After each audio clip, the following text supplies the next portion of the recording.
Bueno, muy buenas a todos. Es un placer tenerlos aquí un día más en el canal de Entendiendo la Fisiología y el día de hoy continuamos aquí en el módulo de fisiopatología, esta vez hablando sobre lo que es la enfermedad renal crónica, una patología que normalmente surge a consecuencia de otras patologías, que es bastante curiosa y que puede generar realmente mucho daño si se permite que avance lo suficiente. La bibliografía viene siendo Kumari Clark, Medicina Clínica Esencial en su séptima edición. Entonces vamos a empezar a hablar sobre ¿qué exactamente es la enfermedad renal crónica? La enfermedad renal crónica, decimos que un paciente la padece, cuando hay presente una alteración, ya sea a nivel estructural o funcional, del riñón, la cual es persistente, teniendo como margen de tiempo diagnóstico 3 o más meses, con implicaciones ya que pueden impactar a la salud del paciente propiamente dicho.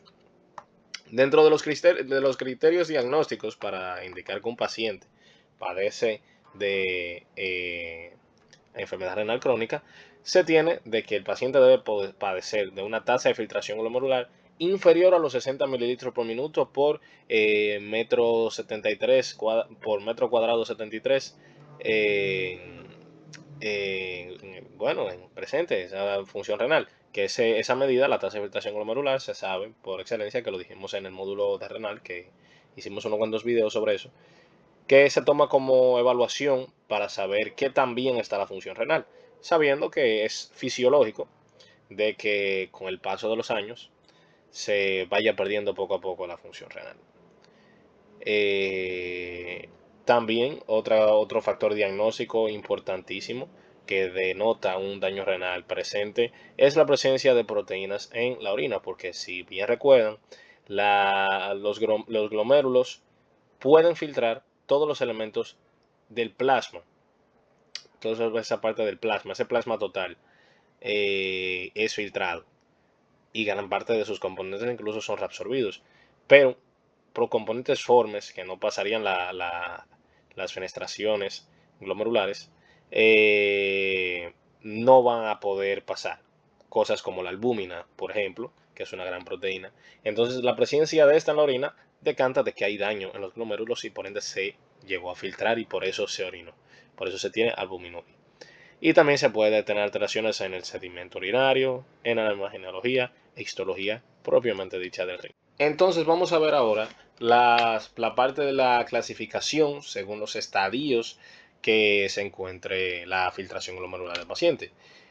Realmente es bastante fácil la clasificación, va desde G1 hasta G5. En el G1 pues es el estadio inicial en donde la tasa de filtrado glomerular supera bueno, el estadio inicial más bien no, es, bueno, sí, el estadio inicial. El estado de un paciente que podría convertirse en un paciente renal, básicamente. Que realmente no hay afectación a la filtración glomerular, pues se tiene una filtración glomerular de mayor o igual a 90 mililitros por minuto, pero hay presente un daño estructural, lo cual podría decantar a que entonces la tasa de filtrado glomerular poco a poco pueda ir bajando. Luego tenemos el estadio G2. Aquí entonces ya sí se ve presente esa afectación a la tasa de filtración glomerular, pero es leve, es disminuida. 60-89 mililitros por minuto. Luego la G3A. Esta es ya un estadio intermedio, se podría decir, porque la tasa de filtración glomerular ya va bajado más, de 45 a 59 mililitros por minuto, con una disminución moderada. La G3B vamos disminuyendo más, 30 a 44 de tasa de filtración glomerular, la G4 de 15 a 29 y la G5, que ya es la más fatal, que es la falla renal terminal, es una tasa de filtrado glomerular por debajo de los 15 mililitros por minuto. Ya a partir de lo que viene siendo la fase G3A es donde se empiezan a ver con mayor evidencia lo que viene siendo las consecuencias a raíz de ese filtrado glomerular ineficiente. Acumulación de metabolitos tóxicos y demás que pueden descantar en esta etapa síntomas leves, pero que si se sigue avanzando se acumulan más de estos metabolitos y puede llevar a síntomas graves que veremos más adelante. Entonces, dentro de la parte epidemiológica, esto es algo que debe causar mucho impacto porque esta patología, como dije en un inicio, se desarrolla más bien a raíz de otras. suele ser lo principal. De hecho, fíjense en los factores de riesgo principales.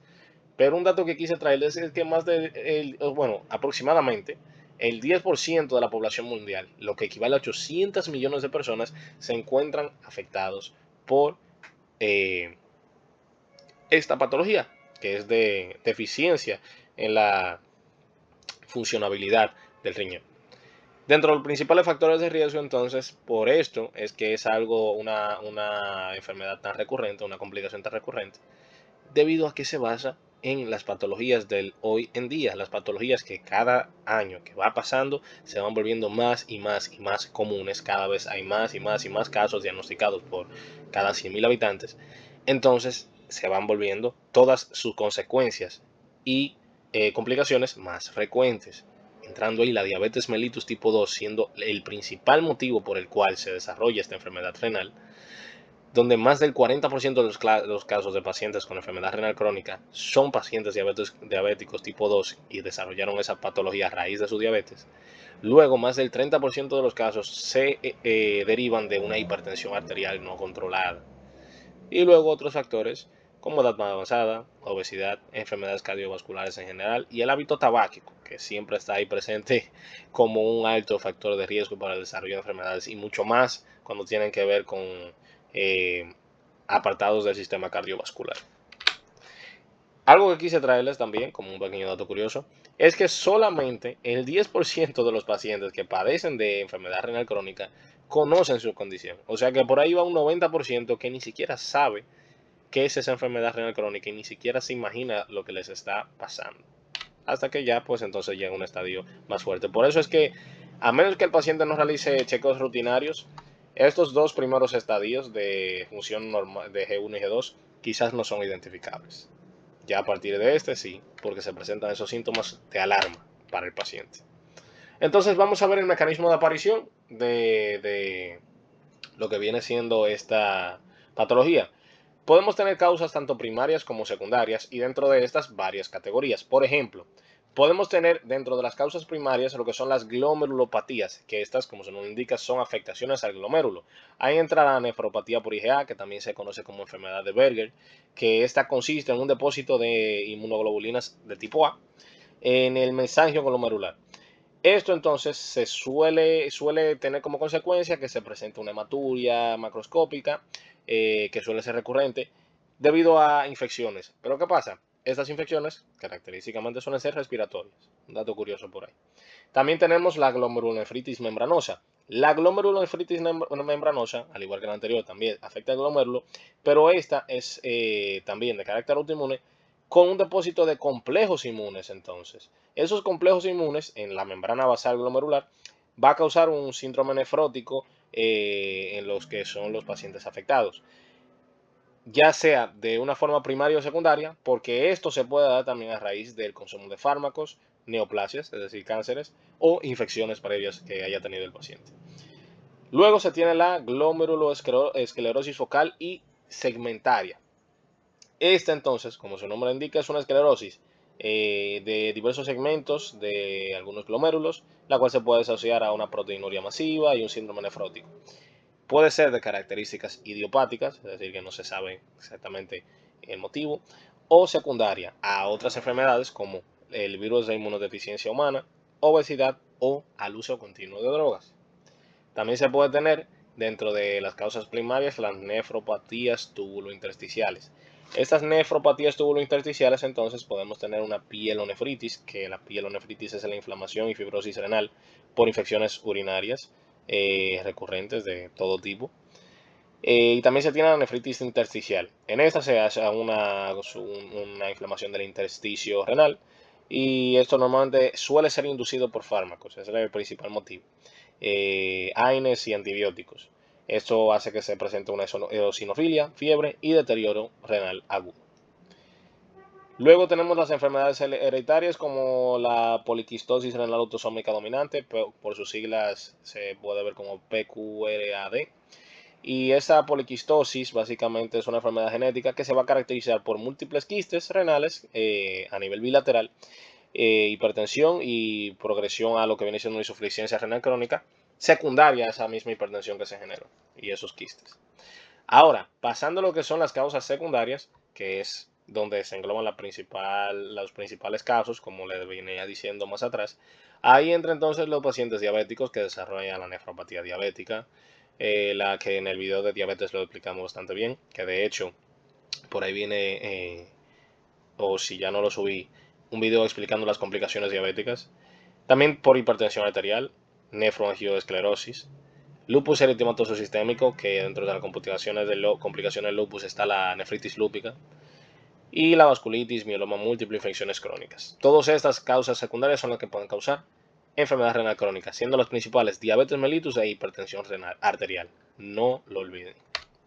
Ahora nos vamos con el mecanismo fisiopatológico, porque esto es un problema, aunque es inducible si se sabe la función es deducible si se sabe la función del riñón, ¿verdad? Que es eliminar toxinas y múltiples componentes que no se necesitan, que están en el plasma, que ya son metabolitos de desecho. Entonces, si el riñón pierde esa capacidad de filtrado, pues se van a acumular toxinas urémicas, por ejemplo, y eso puede generar encefalopatías, anorexia y prurito.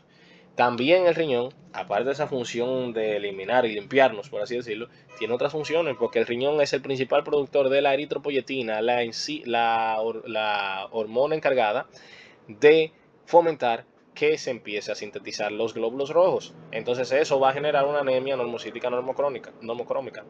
También, por otro lado, el riñón tiene otras funciones como la generación de la vitamina D en su forma activa, el calcitriol. Eso entonces puede generar trastornos del calcio y fósforo y pues entonces eso desarrolla un hiperparatiroidismo secundario y una osteodistrofia debido a ese mal manejo de esos electrolitos. Y también se pueden tener alteraciones electrolíticas derivadas de la función del filtrado, hiperpotasemia y acidosis metabólica por esa pérdida de función que tiene el riñón.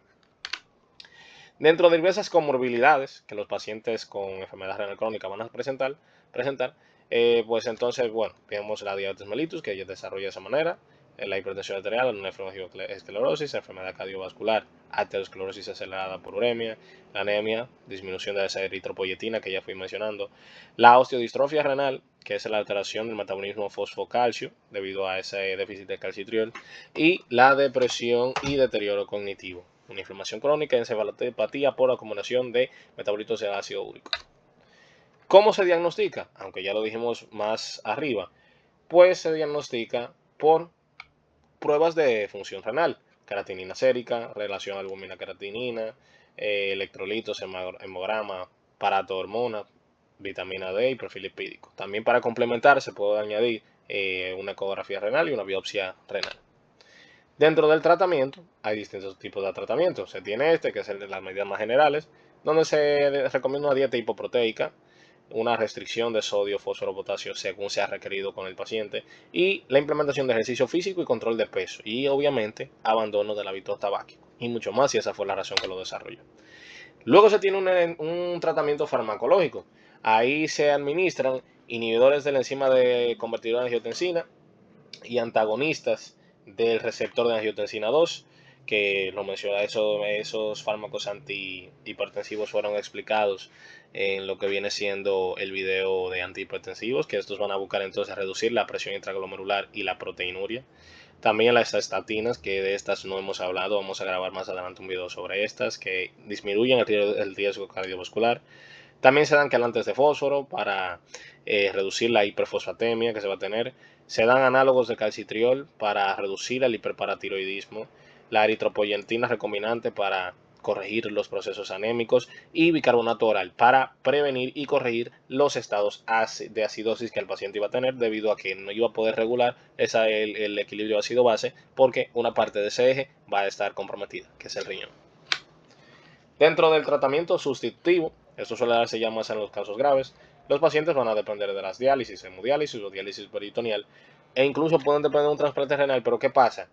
Debe ser un donante vivo cadáver compatible, lo cual no siempre es fácil de conseguir, y aparte de esto, el paciente una vez trasplantado va a requerir una inmunosupresión de por vida para que ese riñón no sea atacado por su sistema inmune y vuelva a lo mismo. Entonces nada, eso fue todo por el video de hoy. Y en la próxima entrega vamos a hablar sobre una enfermedad que afecta a los pulmones muy curiosa, conocida como EPOC. o enfermedad pulmonar obstructiva crónica. Nos vemos en la próxima entrega y espero que hayan aprendido mucho.